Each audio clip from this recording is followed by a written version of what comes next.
Welcome back to Metal of Honor. This is a silver chunky bracelet.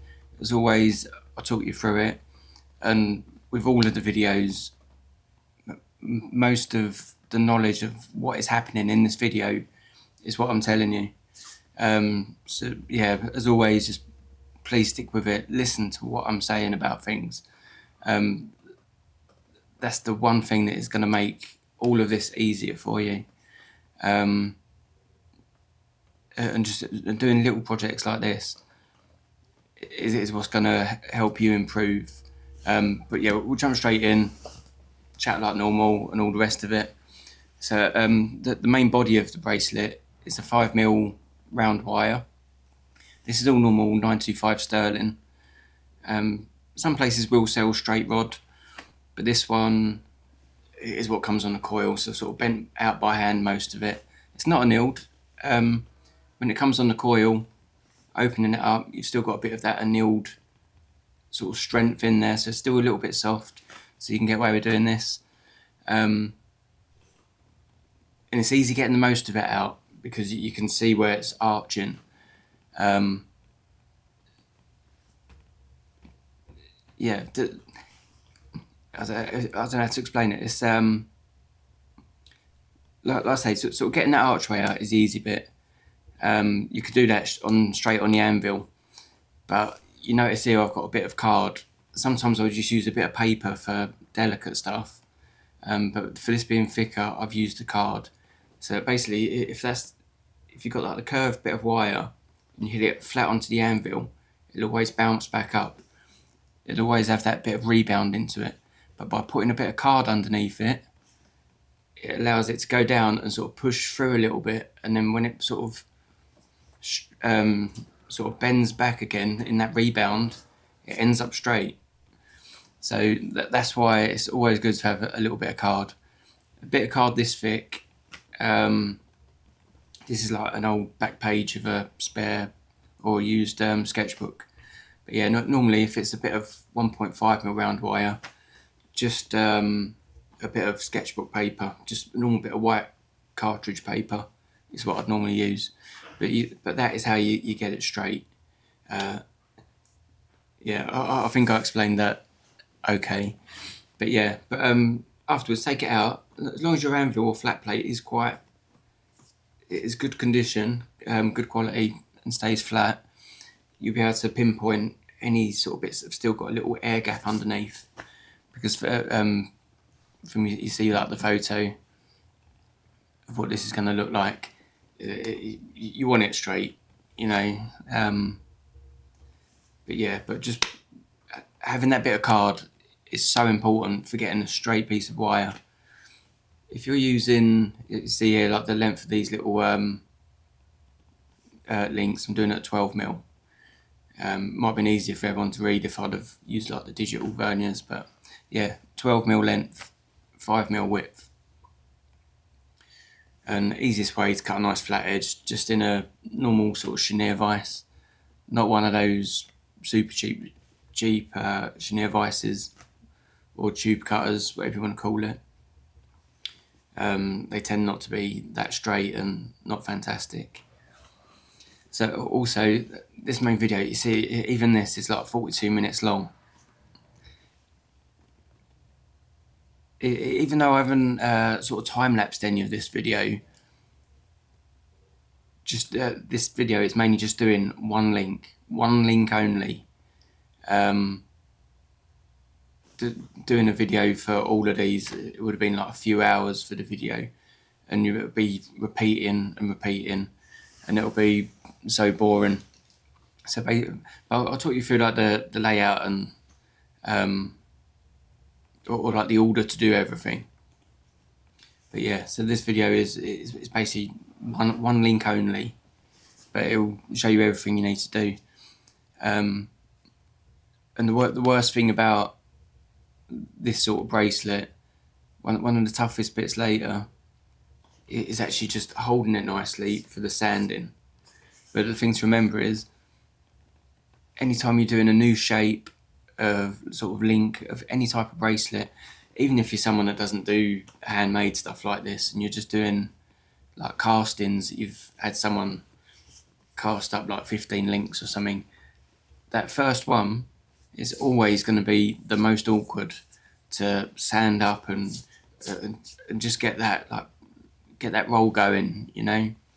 Just get the but as soon as you've done the first one, that second one you speed up, and then all the ones after that you've just got that momentum, and then it gets quicker and quicker and quicker. So of course by the time you've done one of these, considering the time it takes to do, you could even do a necklace in the same thing. Obviously it's going to take like about 3 times the amount of time for the length you'd have that, or over double the time. So in the chenille vise, cut 0 file just to get the worst of that off. Any bits that look too bad, just go in with a finer file, maybe like cut 2. Just go over a couple of times, because you're going to be soldering on the ends of these. You notice I don't file, buff, polish, pre-polish any of these outer links. But a way of sort of getting into the like getting your momentum up as well. As soon as you've cut one, when you're holding that next bit of rod, straight away verniers around it. Just mark out that second position, so you've always got like a routine going, just to help that workflow sort of run smooth. So this is the smaller link, still back in there. On the other side's file flat, yeah, so like this, so you can see I've used like a cut 2 file, smooth off a little bit. But then as soon as this one's out, unlike the video that or how it looks that I'm doing an entire link in one go, after you've done this one, cut them all up. Literally just while you're in that mode, you know, and all that muscle memory's in for the for sawing through them all. Just keep it continuous. So for prepping the actual jump rings, you see you've got normal sort of little screws, like side screw clamp, and also like a pair of mole grips. I think most people know what these are. Know that when you have them closed, you can adjust the end and it opens up the teeth, the jaws. Sorry, it'll open up the jaws until you've closed it. But you want to set it so that it just pinches right in. This is 1.3, so 1.4 mil wire, 1.4 millimeter round sterling silver again, straight off the coil, cut about 40 centimeters, and just gone straight, wrapping it straight round. The next set of jump rings, I do actually use the side clamps as well, so you can see me use both. And there's another little side clamp jump ring maker that you can buy, which I've done a little clip of. Not that I used any of those jump rings in this, but it's just for like some oval jump rings. But that's just like a little added thing that I put in.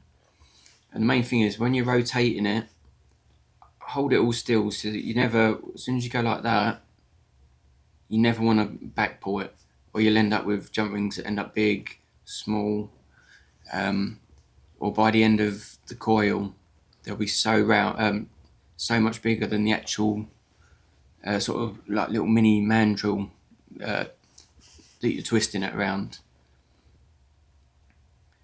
And don't even worry if you get if they end up a little bit gappy. There's a little gap on one of these, but yeah, but as long as you're pretty consistent, you'll be able to put your saw blade inside, like undo the closest sort of wing nut to you on your saw frame, thread it on, squeeze it in, tighten up your saw blade how you normally would, so that your saw blade's through the whole middle of that. You'll see me cutting through these.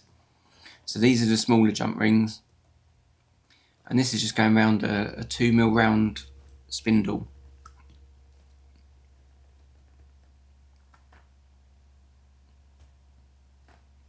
So of course the hole, the internal hole of these jump rings, by the time they're cut open and then closed, it will still be over 2 mil, because like when you're coiling up your jump rings, it never goes like really like super tight. Very rarely, especially on round wire. If you're doing like a flat strip or sort of like D-shaped wire for doing like bracelet links, they will tend to go a bit tighter. So you see, like when you're cutting through from the inside, it's just a nice way of just holding it all, not exposing your fingers to the saw blade. You see, like on the next lot of jump rings I do as well, that the amount of cutting you have to do feels uncomfortable at first, but getting off that first jump ring is the one that takes the longest, because you're just getting that initial thing, like the initial cut, sort of like finding its way through to the edge. But as soon as you've got that first one falls off, then the others come off quite soon after. And again, I'll just cut a couple off here. But so at this stage, if you're doing the same thing, cut all the way through. Just keep going, so that you've got them all done, out of the way, you know. So of course, for what we're doing here, we're going to be closing these, and then where the actual opening for the jump ring is, we're going to file that down so it creates a flat spot on there, because that's what we're going to sort of knuckle onto the end of our 5mm tubing, our 5mm rod. So that's the other thing as well. If you made this and it was a bit heavy, like this is about, like, I'm sure this weighs about an ounce, but if you wanted it a bit lighter, you could even buy, or you can make it if you know how to make it. I don't know if I'll do a video on making tubing, like long lengths of tubing, just because it's so boring. Yeah, I'll just go even more bald, and with boredom, if I show you how to make tubing, some things are just easier to buy. And because we've created a flat spot and they're soldering on, don't worry if that little solder joins off to the side, because it's all going to get filled, and it's all going to be closed up. Okay. But yeah, if you wanted to make it lighter, those little 12mm lengths, you could just use tubing, so they're hollowed out. And tubing generally comes straight anyway, or should come in straight lengths. Normally about 12 inches at a time, but you should be able to order the correct length that you need.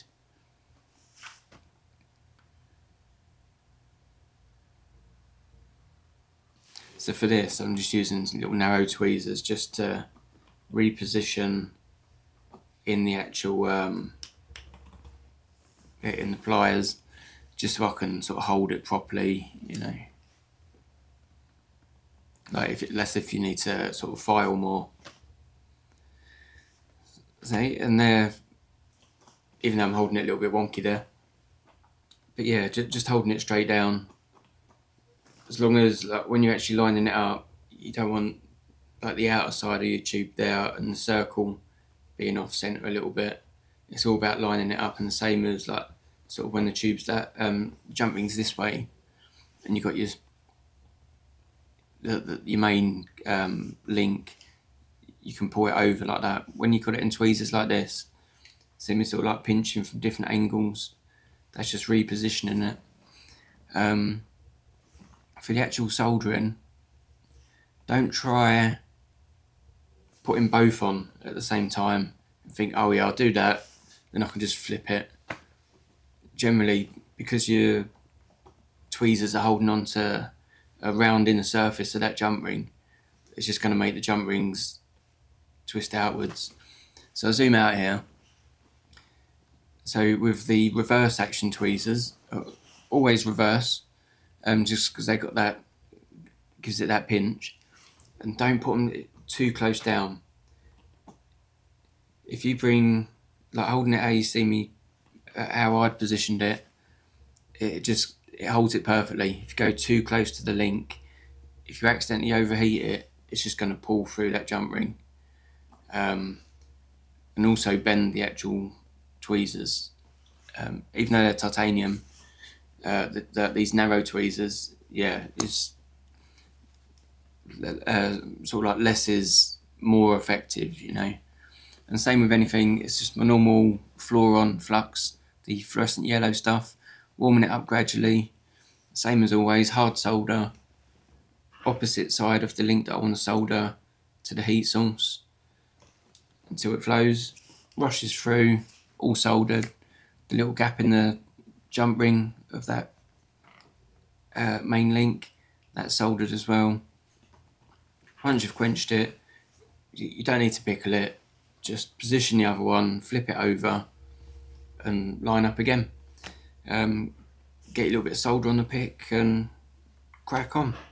So of course by the time you've put one on, like I say, as long as it's in that circle on the link, as long as that's in the centre, you might just fiddle a little bit more with this top end, just twisting it. But you could even do that while it's on the soldering block, just sort of reposition, just a little bit of tweaking. But as soon as you've done one of these, you've got your positioning. And of course every time you've got your tweezers and you've quenched it, just quench it how it is, then straight away your tweezers are cold, so you can get straight on with the next one. You like, do you know what I mean? Like you can load it up and crack onto that next link and just keep that momentum going, flipping them and just gradually getting through the whole lot.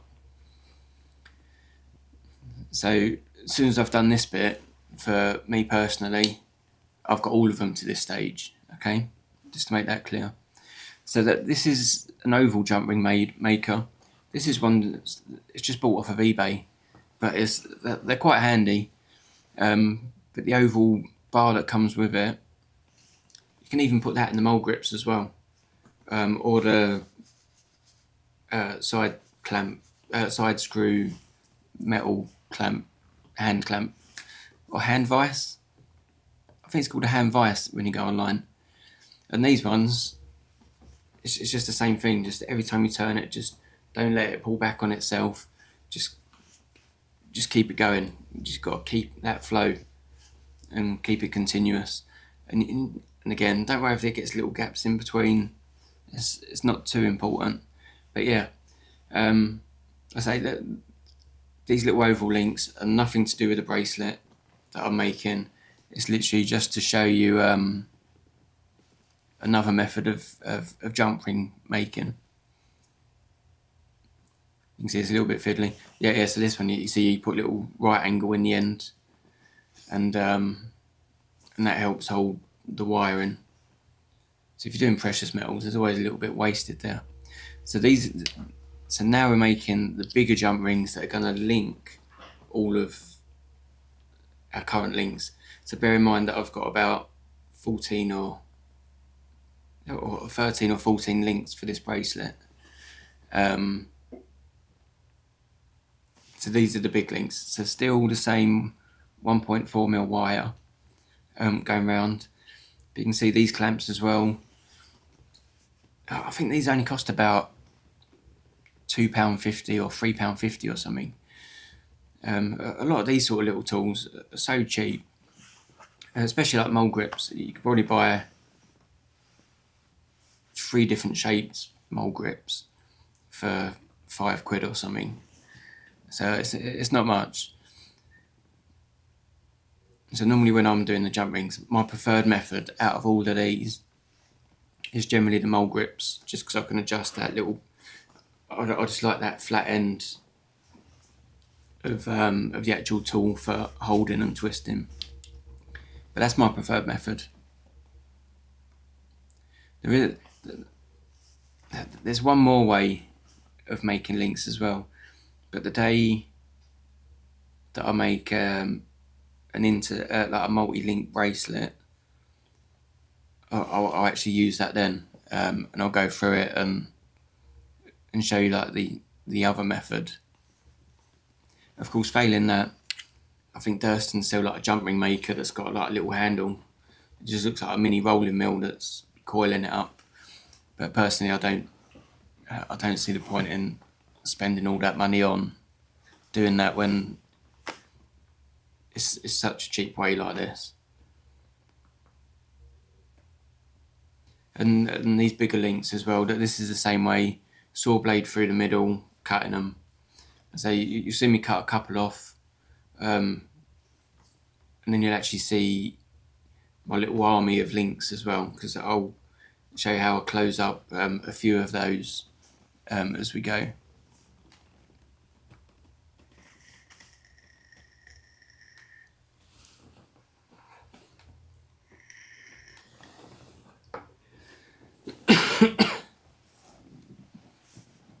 You also might notice, which I've mentioned before, but anyone that's just seen this video for the first time, if it is the first time you've seen my videos, please have a look at like the video list of all the other videos that I've done. I'm pretty sure that there's going to be a video that's going to help you, especially if you're struggling with certain aspects and stuff. And any video ideas or things that people want to see, please put in the comments, and that anything that they're unsure about, or even questions about this, just chuck a comment underneath. And you see, I do pretty much answer probably like 99% of the comments, sort of in between other jobs and bits. But yeah, what I was going to say was, I'd say that I've said it before in quite a few other videos, but I never like using beeswax. The only time I use beeswax, like the lubricant, is on use like oil for drills. But if I'm using like ball burrs and sort of grinding burrs, I'll use a bit of beeswax. But on my saw blade, I'd rather use that saw blade accurately, have it cut in still very sharp, but not getting it clogged up with beeswax or putting a bit too much beeswax on and it ends up too slippery. And I'd rather keep cutting like this, and then if the saw blade actually goes blunt, I'd rather just change the saw blade and just use a fresh one. I don't really worry about my saw blades going blunt so much. End of the day, if you're buying like a gross of saw blades, which is like 144, 12 little bundles of 12, they work out so cheap anyway. It's you're not really losing a lot. Yeah, so you see there 2 pairs of flat nose pliers in there. If you ever overshoot it, you can always pull it back a little bit. If you ever close it and there's a gap there, you can always sort of reopen it. You can sort of reopen it like that, and then sort of pull it over and sort of pull it back again. So I'm just showing you how I just link up a few of these sort of little liner soldiers.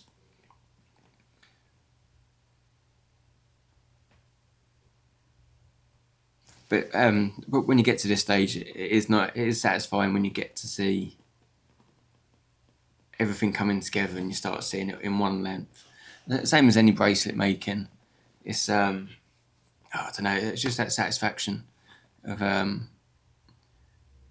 especially if you've been working hard on all these links and stuff, seeing it finally come together is quite big.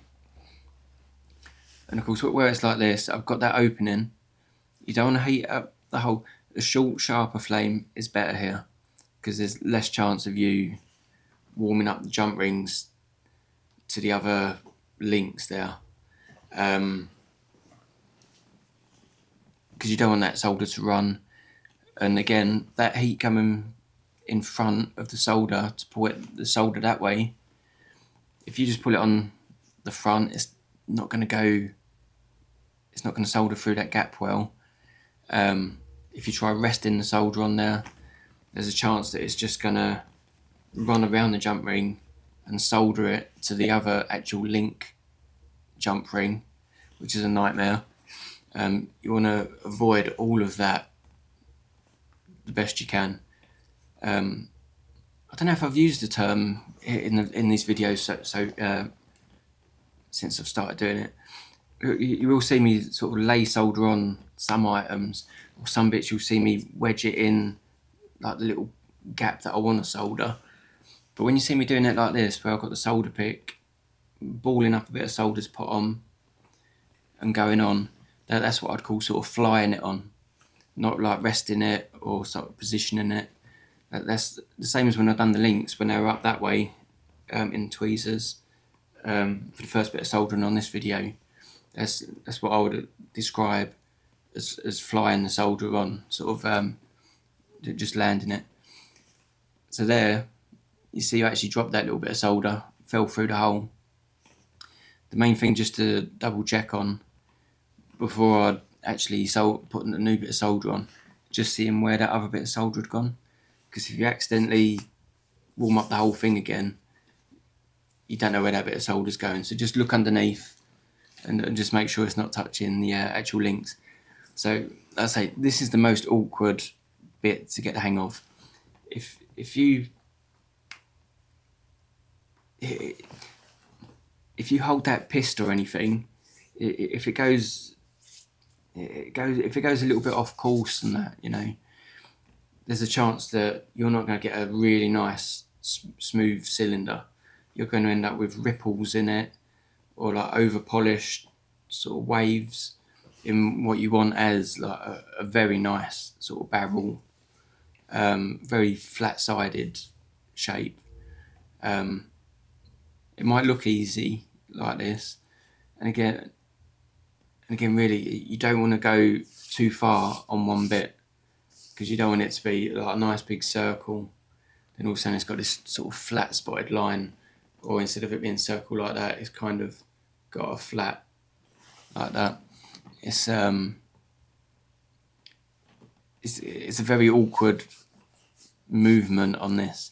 So you can make, like I said before, as soon as you're buffing this one, same as like if you was doing like mass-produced castings or something, that first one, getting the hang of this, getting that sort of like the muscle memory in now, it's the hardest bit, or the bit that you got to wait till that memory sort of soaks in those movements.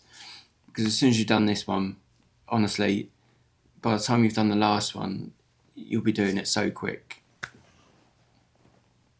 Although saying that, you do that, you end up really quick at it, then you don't make another bracelet like this for 6 months, then that muscle memory's gone. So like for me, jumping on this, I know what I'm doing, I know how I want it to hold, and the reason this one's slower for me is just me sort of keep checking the camera is like in focus as I'm doing it, or generally this one would have been quicker for me as well. And you see, once I've gone down this, like over the main link, there's always a little bit towards the end of that cylinder of the link that you might not have sort of sanded into and cleaned up properly. So you will see me sort of switch it, turn it around and just get to that other link. And considering it's only 5mm round tubing, so if you open up that flat surface, it's just over 15mm long. Actually sanding that, by the time you've done the third one, guarantee you think, oh yeah, I must be nearly done now. Then you turn it around and think, oh God, there's even more. You know, it almost feels like it's never ending. But it's yeah, surprising. Like I say, if that was a bit of paper, if you unwrapped it, 5mm wide times pi, it's going to be just over 15mm long. So it is quite a big surface that you're buffing.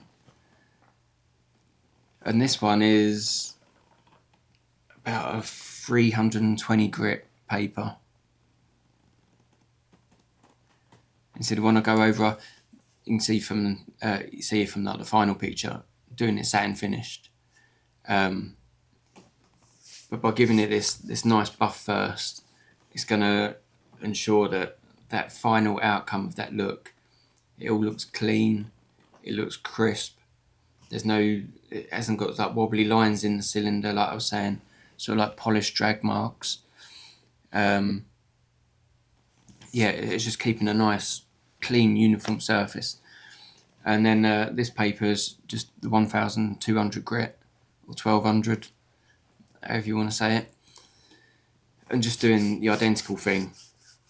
And even by this, you see it starting to go shiny.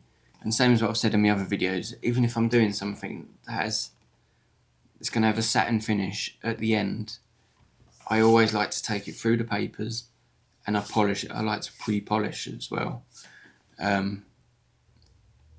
That is what is going to give your that final look.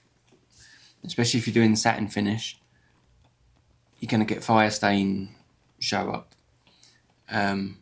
possibly. But by cleaning this surface like this, you've got no worries of that. Just in the process of cleaning this, and the same with, like I've said before as well, with a lot of the things that I'm making, I generally don't even use like the preventer sort of powders that you mix up to prevent fire stain, because it's all, I'm going to buff it all off anyway. I might actually do at some stage. I will do a video on fire stain, because there's a lot of people that are very, or fire scale, some people call it. There's still a lot of people that are very confused and don't really understand. But yeah, while I'm buffing that, actually, because there is like an Argotech sort of like white powder that you can buy to prevent fire stain, just as an example. And it's what you mix with methylated spirits. So you create like this thick white paste. It does work as a flux as well, but you paint all your surface with it. And what you see a lot of people do is actually just fire it to burn off the alcohol of the methylated spirits as like a nice pretty green flame, and then start soldering, and then I'll notice bits sort of like pulling apart, like when you have like water on like a shiny surface that either bubbles up or it runs straight off. It's that sort of effect, and it will sort of open out panels. When like even like if you're using that Argotech, what you do is you paste it all, put it on your soldering block, and literally leave it for like 25 minutes. Let that alcohol evaporate off itself. Then when you solder, it doesn't do all this shifting thing. But at some stage, if I can be bothered, because it'll be quite a boring video to be honest, and it might only benefit a couple hundred people or something, when sort of long term I want to do these videos where people have actually got a project to do. But yeah, there are a lot of people still confused about fire stain. But unless you've got a lot of flat surfaces in a piece, chances are you're going to buff it all out anyway. And you can also, on another note on the fire, you see me like buffing over these little jump rings. You can see the order that I'm doing it in. But it's just being very methodical, just keeping that rhythm of like the way I'm turning things, and you literally just sort of soldier on through like the whole thing. But yeah, I'll think about a fire stain video, because there's a lot of people think they know how to deal with it, and so a lot of comments like for me, I'll just, normally I'm quite blunt, but with fire stain arguments, it's the one thing I can never be arsed with. It's really not a big problem. Yeah, so you can see that is nice and uniform, that cylinder now. I say I'll always pre-polish the main links individually. Is always easier to do first, or like the little ones. Like I've focused on just this one section. If I wasn't doing this for the video, I would personally go down the whole bracelet, and as you can see, I haven't even buffed the other ones on this bracelet. So doing that after, or before, like the next little cutscene for when I'm actually doing the it's actually it's at the very end, after I've done the demo of this, when I use like the Scotch Brite wheel on this. But yeah, but if it's me doing it personally, if you're making this up yourself, buff all of the links first, because after you've done a couple, promise you, you will get bored. You'll get very bored. So just get it out of the way. Just keep working through. Some music on or something, and just distract and just keep going. And then I'd go back and do the links. This is one of the thick polishing felts that I use. The ones that I actually trim up myself, so that when you use them, that flat surface, they flex and they take shape of what you're actually doing. So there is a video from about 5 months or so ago that I made to actually show you how I trim those and the uses and a little demo of them. But you can see how they're flexing. But yeah, if you want to learn how to make these little felts that just take the shape of what you're doing, by all means, yeah, have a good look at that video. So just that flexing just helps. It stops putting hard angles in like a smooth piece of jewellery. And the same for all of this that we do. Every single one of us, whatever we're making, we want an easy life. We don't want dramas. We just want it all to go smoothly. But these felts really do help do that. And you'll see some bits where I'm sort of going out underneath like that, and you see me go over the top, and you'll see the polishing felt actually push upwards instead as I go on the other side. But they're so handy. I recommend them for everyone. Everyone should be using these. It's a shame they don't sell them like it. And I think I actually say in that video as well, there's a place called Fisher.